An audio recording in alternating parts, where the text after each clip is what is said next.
Hi guys, welcome to the great Kirikalan magic show. என்ன ஷோன்னு பார்த்தீங்கன்னா மீன் குழம்பு வைக்க போகிறோம். அதாவது நான் சமையலில் இப்போ தான் கற்றுக்குட்டியாக இருக்கேன் அப்படின்னு உங்ககிட்ட சொல்லியிருந்தேன் இல்லையா? ஸோ அதனால் இந்த மீன் குழம்பு யாருக்கெல்லாம் யூஸ் ஆகும்னா, ஸ்டார்டிங் ஸ்டேஜில் இருக்கவங்களுக்கு, முக்கியமாக ஹாஸ்டலில் இருக்கவங்களுக்குலாம் யூஸ் ஆகும். இன்னொரு விஷயம் என்னென்னா, நான் வைக்கிற இந்த மீன் குழம்பு சாப்பிட்டுட்டு என் ஹஸ்பண்ட் பைப்பில் சூப்பராக இருக்குன்னு வேற சொல்கிறாரு. ஏன்னா அவர் ஹாஸ்டலில் வளர்ந்ததுனால. ஸோ இப்போ தான் கொஞ்சம் கொஞ்சமாக நான் அதை கற்றுக்க ஆரம்பிச்சிருக்கேன். இப்போ நான் வச்ச குழம்பு சூப்பராக, நிஜமாகவே ஓரளவு சூப்பராகவே வந்திருந்தது. ஓகேவா, வாங்க எப்படி வச்சேன் அப்படின்றத பார்ப்போம். ஃபஸ்ட்டு ஒரு கடாய் வச்சு அதில் எண்ணெய் ஊற்றி கடுகு, அப்புறம் கொஞ்சமாக சீரகம், அப்புறம் கொஞ்சமாக வெந்தயம் போட்டுட்டு அது பொரிஞ்சதுக்கப்புறம் ஒரு 4-5 பல்லு பூண்டு உரிச்சு போட்டுக்கிட்டேன். பூண்டு அதுக்கப்புறம் அந்த பூண்டு நல்லா பொரிஞ்சதுக்கப்புறம் நான் என்ன பண்ணேன்னா வெங்காயத்தை கட் பண்ணி போட்டேன். இன்னொரு முக்கியமான விஷயம் சொல்லணும், நான் கடைக்கு போனேன் வாங்குறதுக்கு எல்லாமே. ஆனால் இந்த கருவேப்பிலை, கொத்தமல்லி, முக்கியமாக இதுக்கு தேவையான சின்ன வெங்காயம்னு எல்லா முக்கியமான இன்க்ரீடியன்ஸையும் மறந்துட்டு தேவையே இல்லாத 4 ஐட்டத்தை அள்ளி போட்டு வந்திருக்கேன். என்னத்தை சொல்கிறது. ஓகே, நம்ம வாங்க குழம்புக்குள்ளே போவோம். இப்போ குழம்புல என்ன போட போகிறோம் அப்படின்னா, வெங்காயம், பச்சை மிளகா போட்டுட்டு அதெல்லாம் ஓரளவு பொரிஞ்சதுக்கப்புறம் வெங்காயம் போடணும். வெங்காயம் போட்டு வெங்காயமும் நல்லா பொரிஞ்சு அந்த பொன்னிறமாக வரணும்னுவாங்களே, அந்த பொன்னிறம் வரணும். பொன்னிறங்கிறது என்னன்னே எனக்கு தெரியாது. என்ன, நம்ம வெங்காயம் நறுக்கும்போது அது ஒரு மாதிரி கலர் சேஞ்ச் ஆகும், அதுதான் பொன்னிறம்னு நான் நினச்சிட்ருக்கேன். ஓகே, இப்போது வெங்காயத்தையும் போட்டாச்சு. வெங்காயத்தை போட்டதுக்கப்புறம் ஒரே ஒரு தக்காளி. நான் ஏன் ஒரு தக்காளி இப்போ போடுறேன்னா, நான் ஒரு பேஸ்ட் ரெடி பண்ணியிருக்கேன். அதையும் நான் அந்த பின்னாடியே சொல்கிறேன். கண்டினியூஸாக வாட்ச் பண்ணுங்கள், தெரியும்.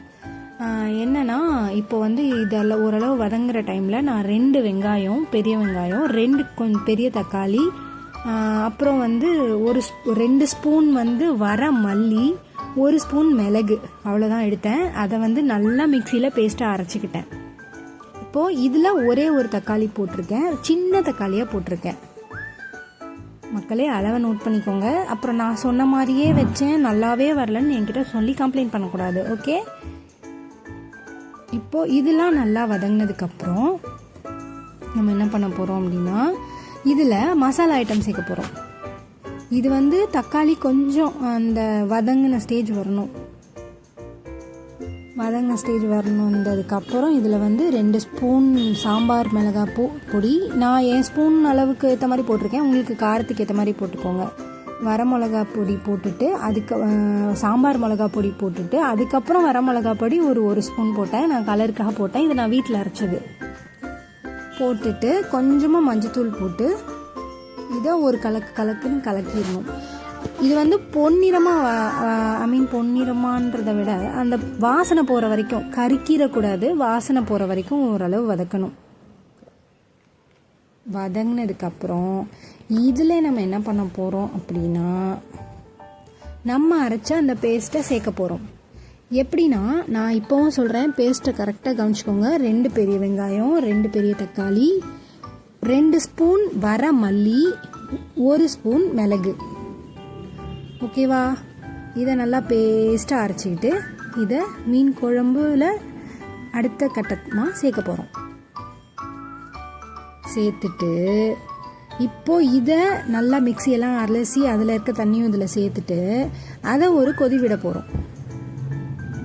கொதி விட்டதுக்கு அப்புறம் நம்ம ஒரு எலுமிச்சம் சைஸ் அளவு புளியை ஒரு கிணத்துல போட்டு நம்ம தண்ணி ஊற்றி ஊற வைக்கணும். இதை குழம்புக்கு ஆரம்பிக்கும் போதே ஊற வச்சுருங்க. அப்போ தான் உங்களுக்கு அந்த ஸ்டேஜில் பிசைஞ்சு புளி தண்ணி ஊற்ற கரெக்டாக இருக்கும்.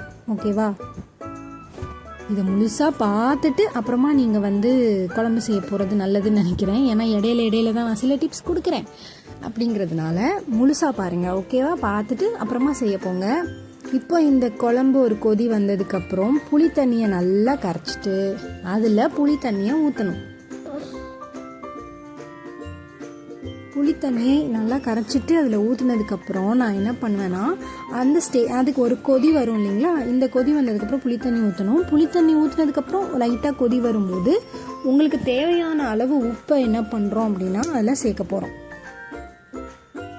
எனக்கு வந்து தேவையான அளவு உப்பு தான் சேர்த்துருக்கேன். ஏன்னா நான் ஆல்ரெடி உப்பு போடுறதே பத்த மாட்டேங்குதுன்னு வீட்டில் சொல்கிறதுனால பார்த்து போட்டு தான் செஞ்சேன். உங்களுக்கு நீங்கள் எக்ஸ்பர்ட்டாக இருக்கலாம், இல்லை இப்போ தான் வந்து ஸ்டார்டிங்காக இருக்கலாம். அந்த ஸ்டேஜில் இருக்கவங்கலாம் உங்களுக்கு தேவையான அளவு போட்டு டேஸ்ட் பார்த்துட்டு எக்ஸ்ட்ரா போட்டுக்கோங்க. ஓகேவா?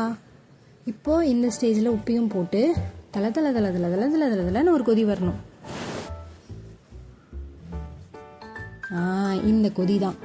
இது வந்ததுக்கப்புறம் நம்ம வாங்கி கழுவி வச்சிருக்க மீன் இருக்கு இல்லைங்களா, அந்த மீனை நம்ம அதுக்குள்ள நீச்சல் அடிக்க விட்டுறலாம். நீச்சல் அடிக்க விட்டதுக்கப்புறம் ஒரு 10 நிமிஷம் கூட வேண்டாம், ஒரு 5 நிமிஷம். நீங்கள் எந்த மீன் வாங்கியிருக்கீங்கன்றதை பொறுத்து தான் அதோட டைமிங் போல். நான் அப்படி தான் கடைக்காரர்கிட்ட கேட்டுட்டு வந்தேன். இந்த மீன் சாலை மீன், இதுக்கு ஒரு 10 நிமிஷம் விட போதும் கரெக்டாக இருக்கும்னாங்க. அதனால் ஒரு 10 நிமிஷம் விட்டு மூடிட்டு எனக்கு தெரிஞ்ச மீன் குழம்பு மூடக்கூடாதுன்னு சொல்லி நான் கேள்விப்பட்டிருக்கேன். பட் நான் மூடி வச்சுட்டு அப்புறமா ஓப்பன் பண்ணி பார்த்தீங்கன்னா நீங்கள் வச்ச சுவையான ருசியான மீன் குழம்பு ரெடி. இதையும் சாப்பிட்டுட்டு என்னோட புருஷன் சூப்பராக இருக்குன்னு சொல்லிட்டா. அப்படி அவர் ஹாஸ்டலில் வளர்ந்ததுனால அப்படி சொன்னா அப்படியா இல்லை நிஜமாவே நல்லா இருந்துச்சான்னு எனக்கு தெரியல. ஸோ சூப்பராக வந்திருந்தது, நானும் சாப்பிட்டேன். நீங்களும் வந்து செஞ்சு சாப்பிட்டு பார்த்துட்டு எப்படி இருக்குன்னு கமெண்ட்ஸ்லாம் சொல்லுங்கள். ஓகேவா? ஓகே, வீடியோ உங்களுக்கு பிடிச்சிருந்தா கண்டிப்பாக சப்ஸ்கிரைப் அப்படின்னு ஒரு பட்டன் இருக்கும், அதை தீருங்கோ. அடுத்து லைக்கும் பண்ணிடுங்கோ. யாருக்காவது மீன் குழம்பு வைக்க தெரில, ஸ்டார்டிங் ஸ்டேஜ்னால் இதை அனுப்பிச்சி விட்ருங்கோ, கண்டிப்பாக நல்லா வைப்பாங்கோ. ஓகே, பாய். நெக்ஸ்ட் வீடியோவில் பார்க்கலாம்.